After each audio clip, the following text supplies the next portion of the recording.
Est-ce que tu peux acclamer ton Dieu? Est-ce que tu peux acclamer le Seigneur Jésus-Christ ce matin? Alléluia. Amen. Que Dieu nous bénisse. Amen. Nous sommes toujours dans la joie parce que ici c'est la maison de l'Éternel.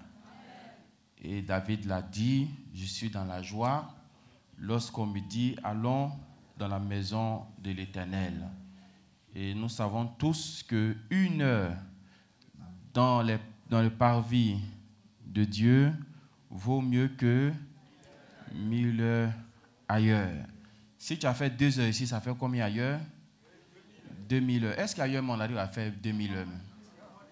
Donc ça veut dire qu'on est couvert. Ça veut dire que tu es protégé. La main du Seigneur est sur toi. Amen. Prenons notre texte dans 1 Pierre, le chapitre 5, le verset 6. 1 Pierre, le chapitre 5, le verset 6. On va couper le texte en deux aujourd'hui. Allons-y. 1 Pierre, chapitre 5, le verset 6. Humiliez-vous donc sous la puissante main de Dieu. Amen. Amen. Voici la première partie du texte. Et je pense que c'est mis une virgule. À l'école, on nous a dit, quand tu vois une virgule, il faut respirer un peu d'abord. Les élèves qui lisent, André, ils ne respirent pas là. À l'école, on dit, messieurs, quand vous voyez virgule là, respirez un peu. Gloire à Dieu. Humiliez-vous sous la puissante main de Dieu. Mais ce que nous constatons aujourd'hui, c'est que les gens mettent Dieu de côté et ils s'humilient en bas de l'homme. C'est ce qui fait que sur les réseaux sociaux, vous pouvez voir un homme de Dieu prendre ses fidèles et les faire boire l'eau de lessive. C'est-à-dire, lui-même, il se plonge dans une bassine et puis il sort et puis il dit à ses fidèles, venez boire. Ils le font. Pourquoi? Parce qu'ils ont mis Dieu de côté et c'est en bas de l'homme ils viennent se coucher. Vous pouvez voir encore un homme de Dieu qui accroupit ses fidèles, c'est-à-dire vous vous mettez en position de chien et puis il monte sur votre dos et puis il fait des marches. Gloire à Dieu. Parce que les gens ne se soumettent plus à Dieu. Ils ne s'humilient plus devant Dieu. C'est devant l'homme. Vous pouvez voir encore un homme de Dieu qui rase les poils des parties intimes de ses fidèles.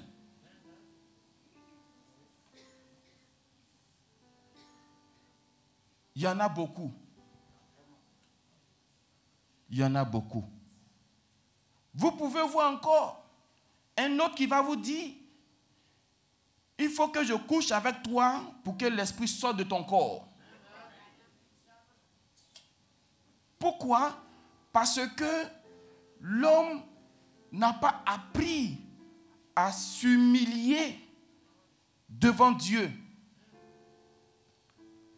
Lorsque ta foi est vivante, quand tu vois l'homme de Dieu, ça veut dire que tu t'es humilié sous l'homme. Parce que si pour toi, il faut que l'homme de Dieu soit présent d'abord, avant que votre foi soit activée, ça veut simplement dire que tu ne t'es pas humilié sous la puissante main de Dieu. Parce que ce qui vient après cette virgule-là, on parle d'élévation. Mais toi, tu ne reçois pas l'élévation et tu dis, mais pourquoi je me suis humilié et puis l'élévation ne vient pas? Question, est-ce que tu t'es humilié devant l'homme ou devant Dieu?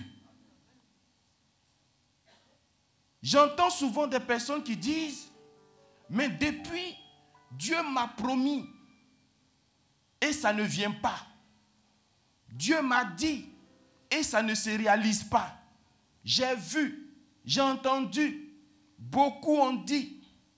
Frères et sœurs, au lieu de t'asseoir et puis attendre quelque chose qui doit arriver qui ne vient pas, pose-toi d'abord la question, est-ce que c'est vraiment Dieu qui a dit?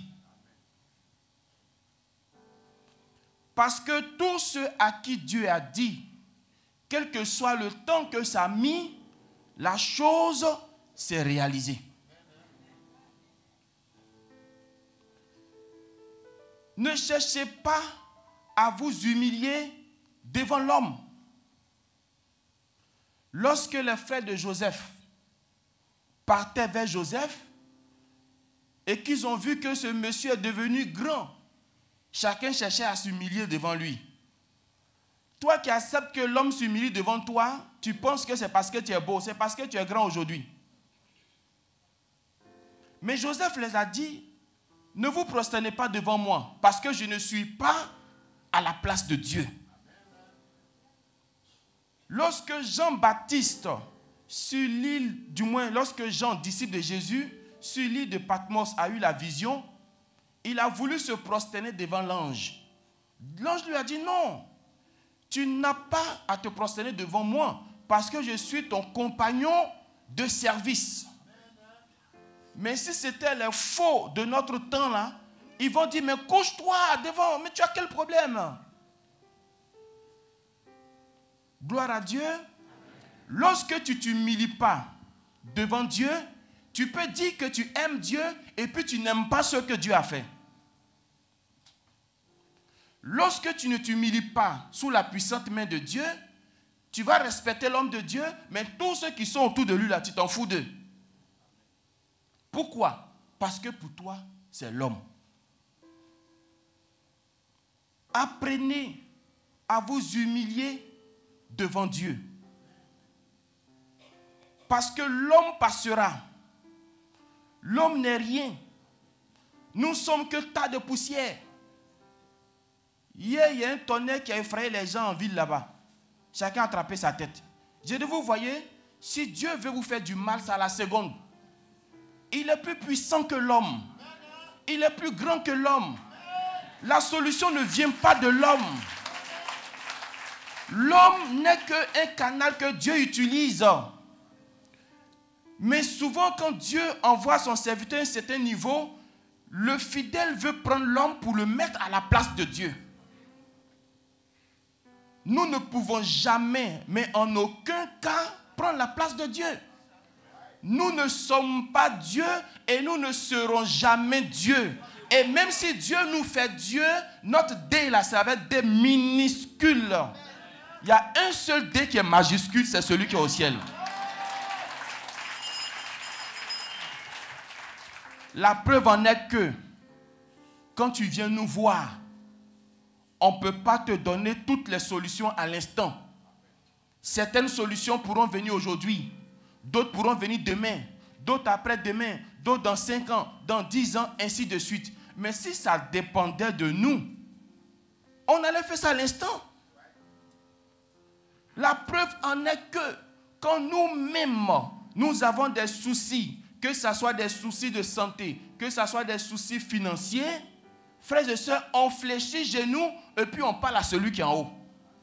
Si nous, on peut parler à celui qui est en haut, pourquoi vous ne fléchissez pas aussi les genoux pour lui parler avec nous?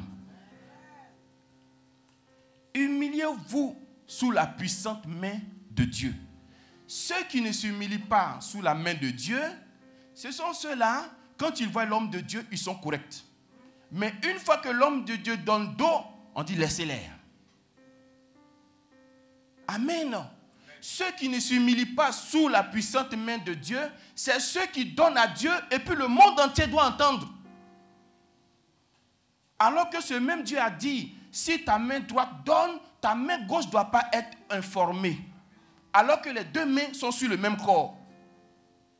Si les deux mains ne doivent pas être informées, c'est ton frère qui doit être informé? C'est le village qui doit être informé? Apprenez à vous humilier sous la main de Dieu. Et pour aller plus vite, après la virgule, qu'est-ce qui vient? Afin qu'il vous élève au temps convenable. Est-ce que tu sais qu'il y a élévation qui t'attend devant? Tout ce que nous sommes en train de dire, conclusion, c'est pour ton bonheur toi-même. Amen. On ne le dit pas pour te choquer. On le dit parce qu'on voit une élévation qui est en train de venir devant. Mais la Bible dit que cette élévation-là vient à quel moment? Au temps convenable. Au temps convenable. Est-ce que vous savez qu'il y a beaucoup de personnes dans cette salle qui ne veulent pas le temps convenable? Il y a beaucoup de personnes dans cette salle qui n'attendent pas le temps convenable. Mais si vous n'attendez pas le temps convenable, vous voyez le cas de Rachel et puis de Léa, les deux femmes de Jacob, en même temps ses cousines. Rachel dit à son mari, donne-moi un enfant tout de suite. Elle s'en fout avec le temps convenable. Temps convenable là c'est qui? Temps convenable là c'est quoi? Alors que c'est dans le temps convenable que Dieu peut tuer Hérode. Amen. C'est dans le temps convenable que Dieu peut faire tomber Goliath. C'est dans le temps convenable que Dieu peut faire tomber Amalek. Mais tous ceux-là, ils sont dressés contre toi et puis tu dis, Seigneur, donne-moi aujourd'hui. Mais si Dieu te donne aujourd'hui, là, tu vas lutter avec ceux-là. Elle dit à son mari, donne-moi un enfant aujourd'hui. Parce que ma rivale en a fait 6 et moi, je n'en ai pas. Elle a fait 1, elle a fait 2, elle est morte. Frères et sœurs, si vous n'attendez pas le temps convenable, vous allez mourir vite. Le temps convenable est meilleur. Ça peut mettre du temps peut-être pour certains, mais lorsque Dieu te donne, ça te suffit. Ce n'est pas beaucoup, mais ça te suffit. Beaucoup ne veulent pas de ce temps convenable. Pour eux, ils ont demandé aujourd'hui, il faut que quand ils ferment les yeux et puis se réveillent là, comme si vous êtes des Adam. Tu n'es pas Adam, pour que quand tu fermes les yeux, tu ouvres femme à côté de toi en même temps. C'est le seul qui a fermé les yeux, puis quand il a ouvert, voici une femme qui est là. Est-ce que tu veux attendre le temps convenable? Est-ce que tu sais même qu'il y a quelque chose qu'on appelle temps convenable? Pour toi, mais est-ce que quand vous êtes en train de faire vos projets là, est-ce que vous savez que dans le cœur de l'homme, il y a beaucoup de projets, mais la réponse vient de la bouche de Dieu? Dans le cœur de l'homme, là, il y a beaucoup de projets. Projets de voyage, projets de mariage, projets de finances, projets de construction. Il y a plein de projets.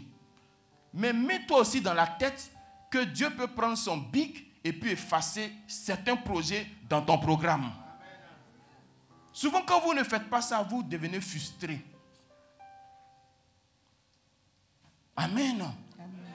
Nous tous, nous sommes soumis à un temps convenable. Ne l'oublie pas. Dieu peut décider aujourd'hui comme Dieu peut décider demain. Tout lui appartient. Et tout dépend de lui. Il voit des gens qui souffrent. Il voit des gens qui pleurent. Est-ce que vous savez le nombre d'années que Elkanah a mis avant d'avoir son enfant? Est-ce que ça veut dire qu'il ne pleurait pas? Est-ce que ça veut dire qu'il n'était pas enfant de Dieu? Il était enfant de Dieu. Mais tant que le temps convenable n'est pas venu, quelles que soient vos prières, quelles que soient vos acrobaties, quelles que soient vos gymnastiques, rien ne va se faire.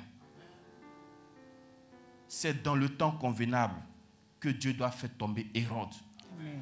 Pendant que vous aussi, vous attendez votre temps convenable, vous devez apprendre à marcher avec Dieu.